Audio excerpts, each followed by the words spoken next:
Welcome to this Tenebrae service. My name is Matt. I am a new pastor here, and this is the first service that I get to lead with you all. The service of Tenebrae means darkness or shadows, and it's been practiced by the church since really the medieval ages. Tenebrae is this prolonged meditation on the sufferings of Christ. And so we'll hear these readings that trace the story of Christ's passion, music that portrays his pathos, and the power of silence and shadow suggests the drama of this momentous day. Together we ponder the depths of Christ's suffering through mounting darkness until after the final reading, we'll sit with all the lights and candles blown out. So a practical word here of how the service ends. I know some people are still coming in. When you begin to see people leaving, we'll all be sitting in silence. When you begin to see Sunel leave, you can begin to leave as well, or you can remain and you can sit in silence and contemplate the cross of Christ. In a spirit of solemn reverence, we ask that you would leave the building in silence. Feel free to chat once you're out of the building. This service, as I said, is about remembering the suffering and even the death of God. But it's also about more than remembering. It's about participating. So we're not just thinking back about something that happened 2,000 years ago. We're entering into the sufferings of Christ tonight, so that we, this evening, might more intimately know Christ and his mysterious love for each one of us. Paul says in Philippians 3:10, he says, I want to know Christ, yes, to know the power of his resurrection and participation in his sufferings, becoming like him in his death. And Peter as well, in 1 Peter 4:13 says, but rejoice inasmuch as you participate in the sufferings of Christ, so you may be overjoyed when his glory is revealed. To participate in the sufferings of Christ is to feel as God feels. That's what that means. It's to feel as God feels. And not only should this bring us comfort in our sufferings, but it should also give us insight into the very heart of God. So to set the scene for tonight, I want to read this adapted version of a reading from Ronald Rolheiser's book, The Holy Longing. And some of it has been changed and adapted to fit this evening. But as I read this, it might be helpful for you to close your eyes, to meditate on these words, and to think about what it means to participate in the sufferings of Christ. Rolheiser says, how does it feel to feel as God on Good Friday? If you have ever been overpowered physically and been helpless in that, if you have ever been hit or slapped by someone and been powerless to defend yourself or fight back, then you have felt how God feels tonight. If you have ever dreamed a dream and found that every effort you made was hopeless and that your dream could never be realized, if you have cried tears and felt shame at your own inadequacy, then you have felt how God feels tonight. If you have ever been shamed in your enthusiasm and not given a chance to explain yourself, if you've ever been cursed for your goodness by people who misunderstand you and you were powerless to make them see things your way, then you have felt how God feels tonight. If you have ever tried to make yourself attractive to someone and you were incapable of it, If you've ever loved someone and desperately wanted to somehow make him or her notice you, and you found yourself hopelessly unable to do so, then you have felt how God feels tonight. If you have ever felt yourself aging and losing both the health and tautness of a young body and the opportunities that come with that, and been powerless to turn back the clock, if you have ever felt the world slipping away from you as you grow older and ever more marginalized, then you have felt how God feels tonight. And if you have ever felt like a minority of one before the group hysteria of a crowd gone mad, if you have ever felt firsthand the humiliation of abuse, then you have felt how God feels tonight. You have felt how Jesus felt on Good Friday.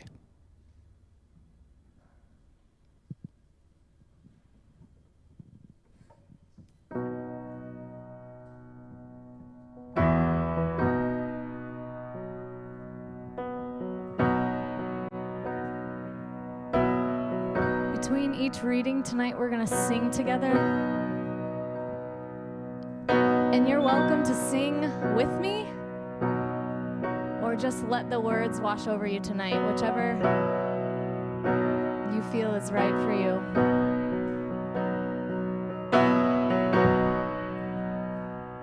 Lord, I come, I confess, bowing here, I find my rest, and without you, I fall apart. You're the one that guides my heart. Lord, I need you. Oh, I need you. Every hour I need you. My one defense, my righteousness. Oh God, how I need you.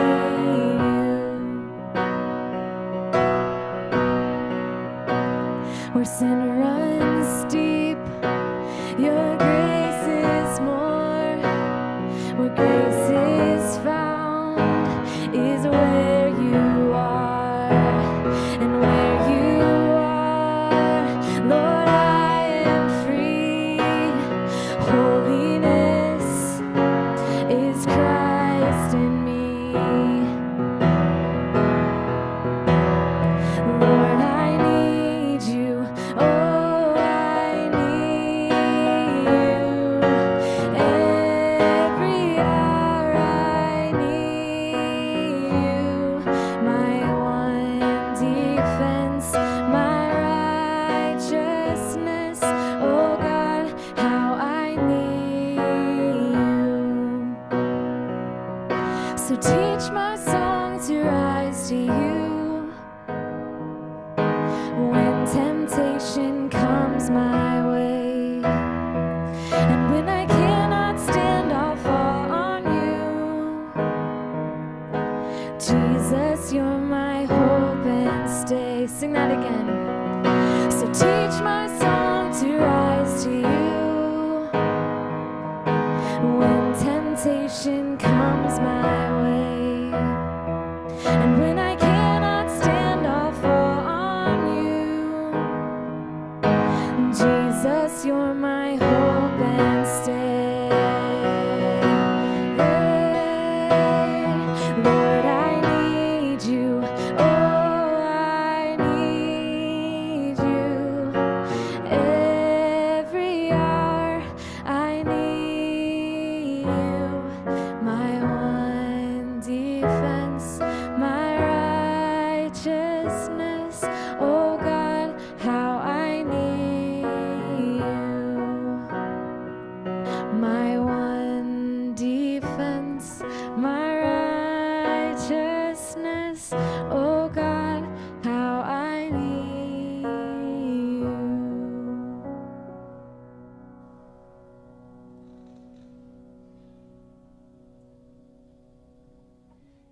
Passover and the festival of unleavened bread were only 2 days away, and the chief priests and the teachers of the law were scheming to arrest Jesus secretly and kill him.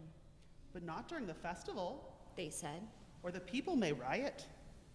While he was in Bethany, reclining at the table in the home of Simon the leper, a woman came with an alabaster jar of very expensive perfume, made from pure nard.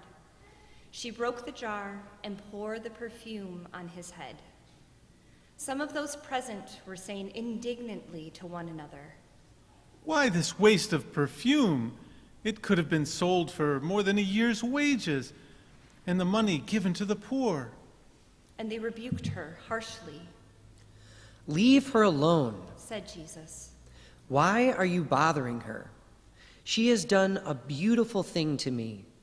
The poor you will always have with you, and you can help them any time you want, but you will not always have me. She did what she could.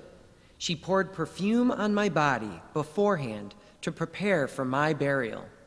Truly, I tell you, wherever the gospel is preached throughout the world, what she has done will also be told in memory of her." Then Judas Iscariot, one of the 12, came to the chief priests to betray Jesus to them. They were delighted to hear this and promised to give him money. So he watched for an opportunity to hand him over.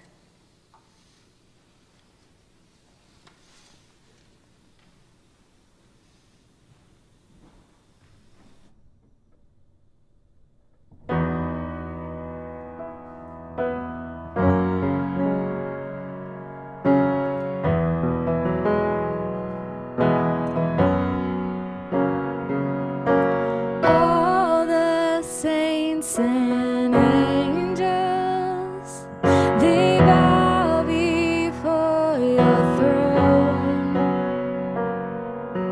All the elders cast their crowns before the Lamb of God and sing, "You're worthy of it all.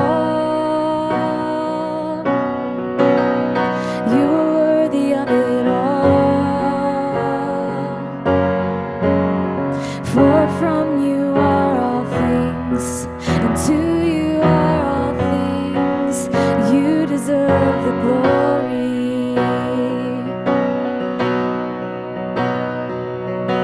All the saints and angels, they bow before your throne. All the elders cast their crowns before the Lamb of God and sing, "You're worthy of it all.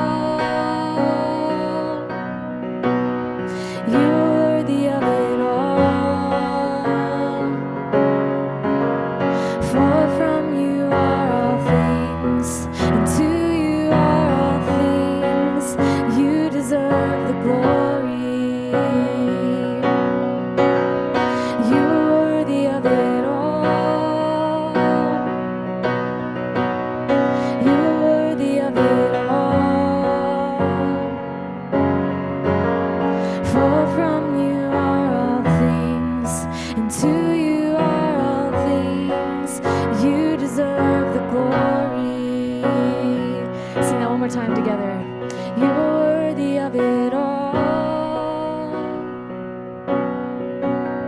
You're worthy of it all. For from you are all things, and to you are all things. You deserve the glory."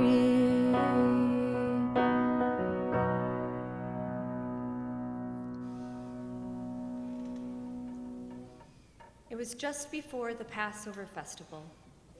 Jesus knew that the hour had come for him to leave this world and go to the Father. Having loved his own who were in the world, he loved them to the end. The evening meal was in progress, and the devil had already prompted Judas, the son of Simon Iscariot, to betray Jesus. Jesus knew that the Father had put all things under his power, and that he had come from God and was returning to God. So he got up from the meal, took off his outer clothing, and wrapped a towel around his waist. After that, he poured water into a basin and began to wash his disciples' feet, drying them with the towel that was wrapped around him. He came to Simon Peter, who said to him, Lord, are you going to wash my feet? Jesus replied, You do not realize now what I am doing, but later you will understand. No, said Peter. you shall never wash my feet. Jesus answered, Unless I wash you, you have no part with me. Then, Lord, Simon Peter replied, not just my feet, but my hands and my head as well. Jesus answered, Those who have had a bath need only to wash their feet. Their whole body is clean. And you are clean, though not every one of you. for he knew who was going to betray him, and that was why he said not everyone was clean. When he had finished washing their feet, he put on his clothes and returned to his place. Do you understand what I have done for you? He asked them. You call me teacher and Lord, and rightly so, for that is what I am.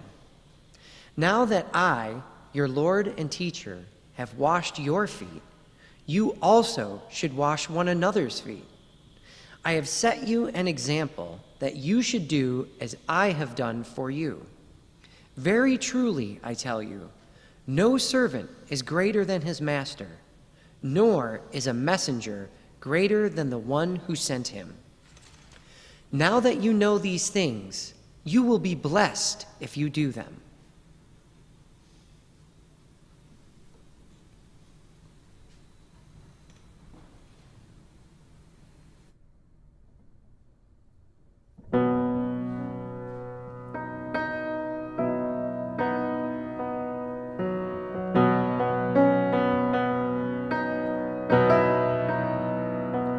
In the darkness, we were waiting without hope, without light, till from heaven you came running. There was mercy in your eyes to fulfill the law and prophets. To a virgin came the word from a throne of endless glory to a cradle in the dirt.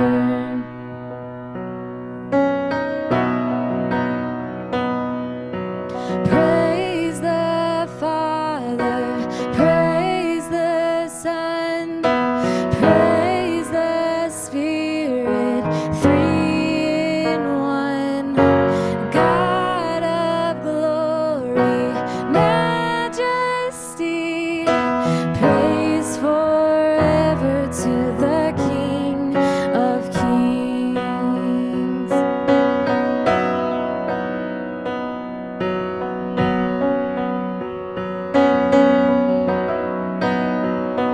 To reveal the kingdom coming and to reconcile the lost, to redeem the whole creation. You did not despise the cross, for even in your suffering you saw to the other side, knowing this was our salvation. Jesus, for your sake you died.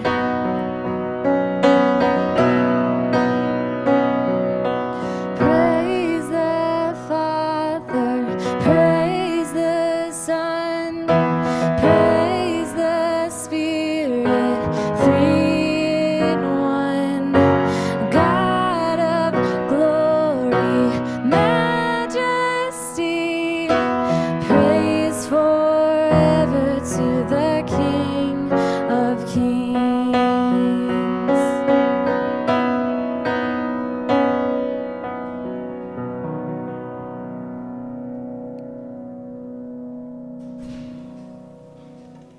Jesus went out as usual to the Mount of Olives, and his disciples followed him. On reaching the place, he said to them, "Pray that you will not fall into temptation." He withdrew about a stone's throw beyond them and knelt down and prayed. "Father, if you are willing, take this cup from me. Yet not my will, but yours be done." An angel from heaven appeared to him and strengthened him. And being in anguish, he prayed more earnestly, and his sweat was like drops of blood falling to the ground. When he rose from prayer and went back to the disciples, he found them asleep, exhausted from sorrow. "Why are you sleeping? He asked them. Get up and pray so that you will not fall into temptation." While he was still speaking, a crowd came up, and the man who was called Judas, one of the 12, was leading them. He approached Jesus to kiss him, but Jesus asked him, "Judas, are you betraying the Son of Man with a kiss?" When Jesus' followers saw what was going to happen, they said, Lord, should we strike with our swords? and one of them struck the servant of the high priest, cutting off his right ear. But Jesus answered, "No more of this." and he touched the man's ear and healed him. Then Jesus said to the chief priests, the officers of the temple guard, and the elders who had come for him, "Am I leading a rebellion that you have come with swords and clubs? Every day I was with you in the temple courts, and you did not lay a hand on me. But this is your hour, when darkness reigns."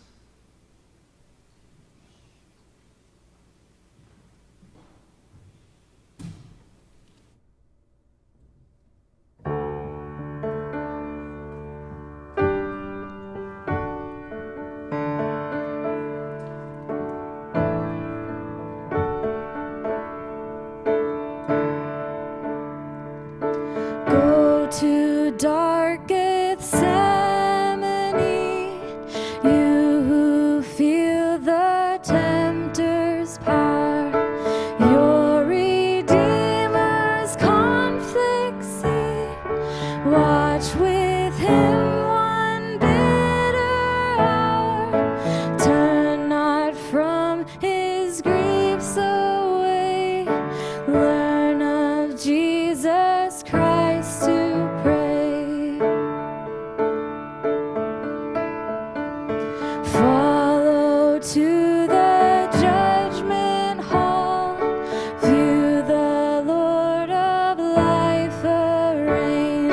See the wormwood and the gall. See the pangs his soul sustained. Shun not suffering, shame, or loss. Learn of him to bear the cross. Calvary's mournful mountain climb, there adoring at his feet. Mark that miracle of time, God's own sacrifice complete. It is finished, hear the cry. Learn of Jesus Christ to die. It is finished, hear the cry. Learn of Jesus Christ to die.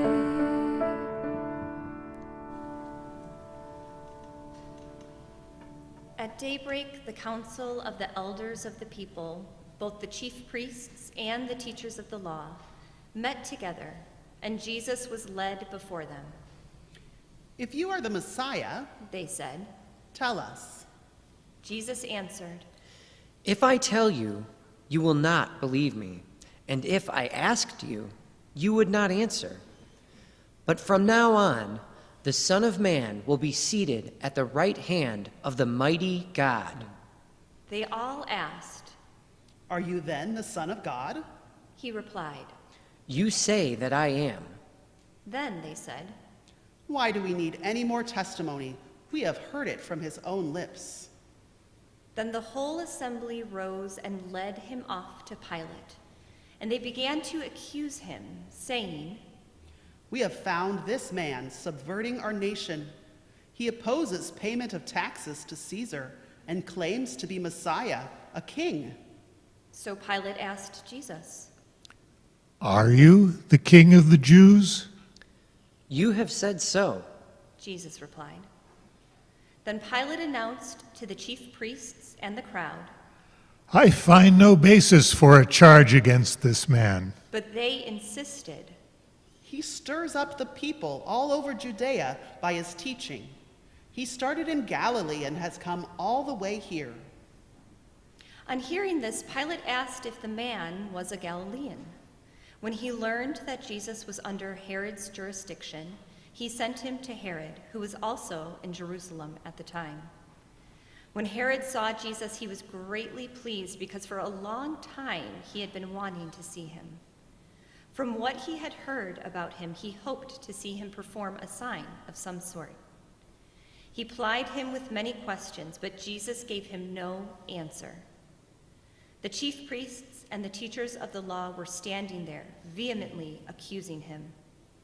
Then Herod and his soldiers ridiculed and mocked him. Dressing him in an elegant robe, they sent him back to Pilate. That day, Herod and Pilate became friends. Before this, they had been enemies. Pilate called together the chief priests, the rulers of the people, and said to them, You brought me this man as one who was inciting the people to rebellion.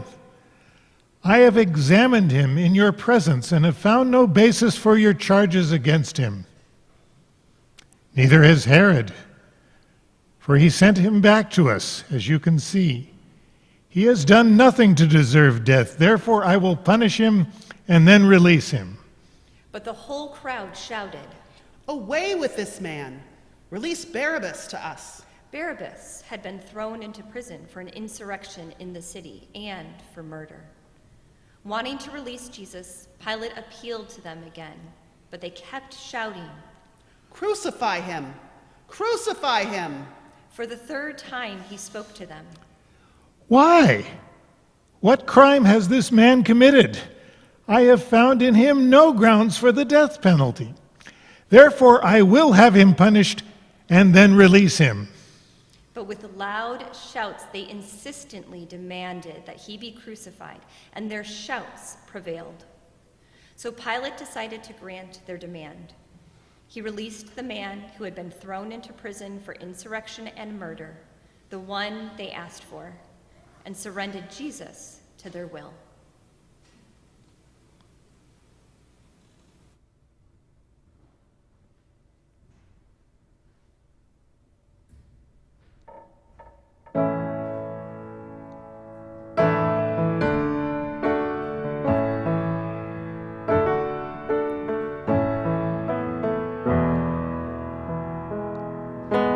Man of sorrows, Lamb of God, by his own betrayed.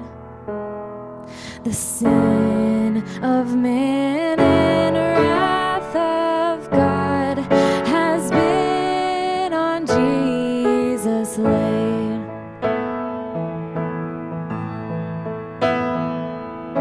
Silent as he stood accused, beaten, mocked, and scorned, bowing to the Father's will, he took the crown of thorns. Oh, that rugged cross, my salvation, where your love poured out over me. Now my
to purchase and redeem and reconcile the very ones who nailed him to that tree.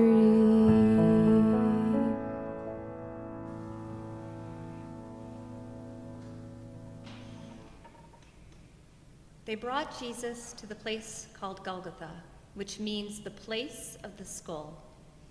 Then they offered him wine mixed with myrrh, but he did not take it. And they crucified him.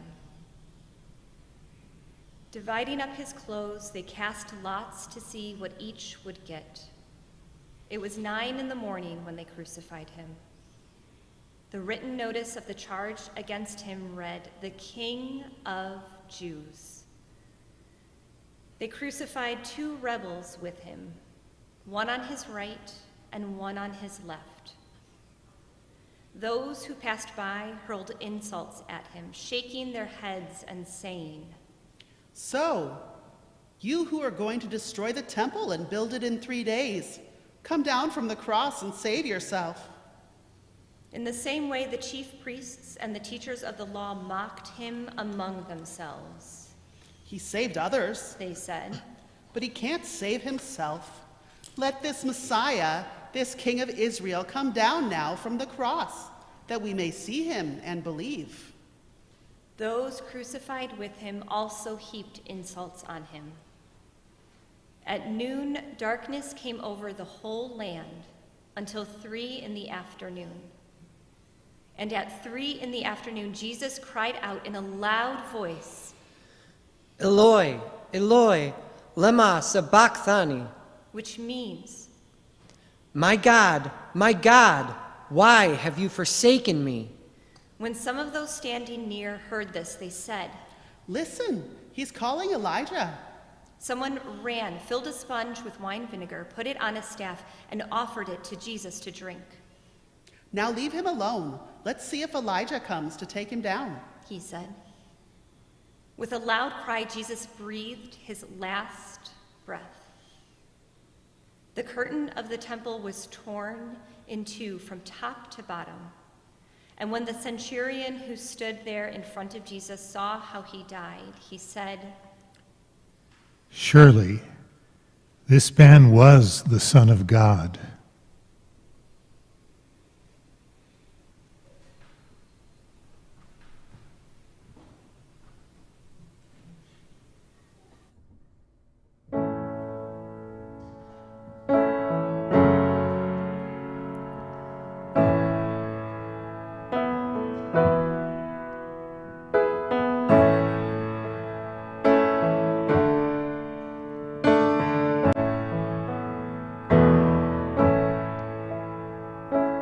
Jesus paid it all to him I owe. Sin had left a crimson stain, he washed it white as snow. Jesus paid it all to him I owe. Sin had left a crimson stain, he washed it white as snow.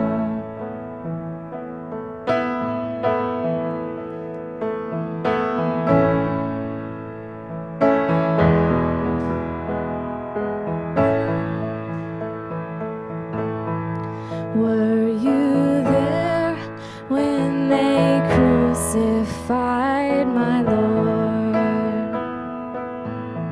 Were you there when they crucified my Lord?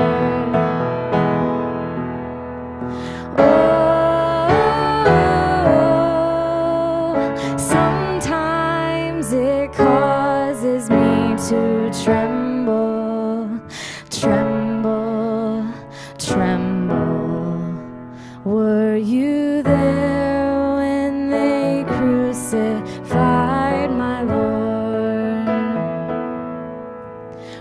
Were you there when they nailed him to the tree? Were you there when they nailed him to the tree? Oh, sometimes it causes me to tremble, tremble, tremble. Were you there when they crucified my Lord? Were you there when they laid him in the tomb? Were you there when they laid him in the tomb? Oh, sometimes it causes me to tremble, tremble, tremble. Were you there when they crucified my Lord? 'Cause Jesus paid it all to him I owe. Sin had left a crimson stain, he washed it white as snow.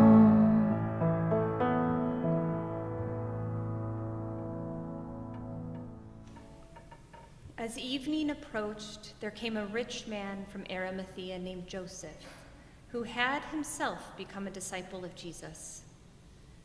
Going to Pilate, he asked for Jesus' body, and Pilate ordered that it be given to him.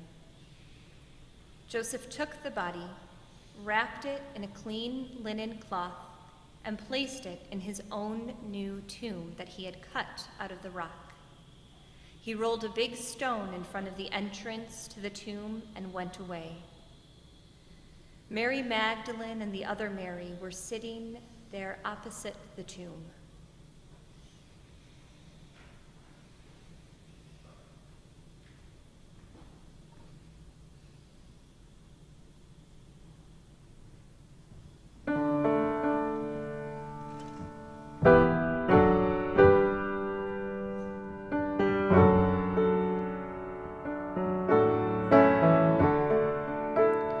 How deep the Father's love for us, how vast beyond all measure, that he should give his only Son to make a wretch his treasure.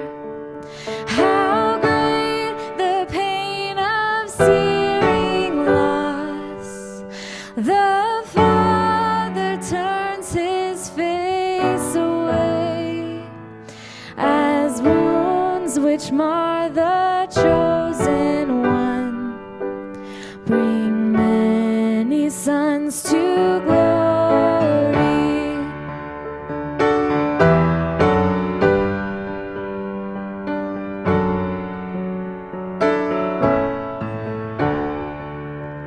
Behold the man upon the cross, my sin upon his shoulders.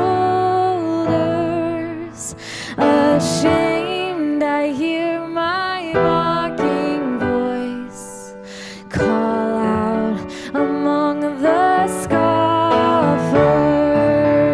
It was my sin that held him there until it was accomplished. His dying breath has brought me life. I know that it is finished.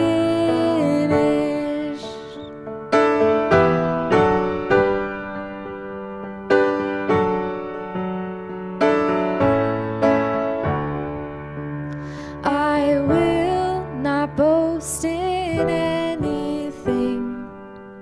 No gifts, no power, no wisdom, but I will boast in Jesus Christ, his death and resurrection. Why should I gain from his reward? I cannot give an answer, but this I know with all my heart: his wounds have paid my ransom. Why should I gain from his reward? I cannot give an answer, but this I know with all my heart: his wounds have paid my ransom.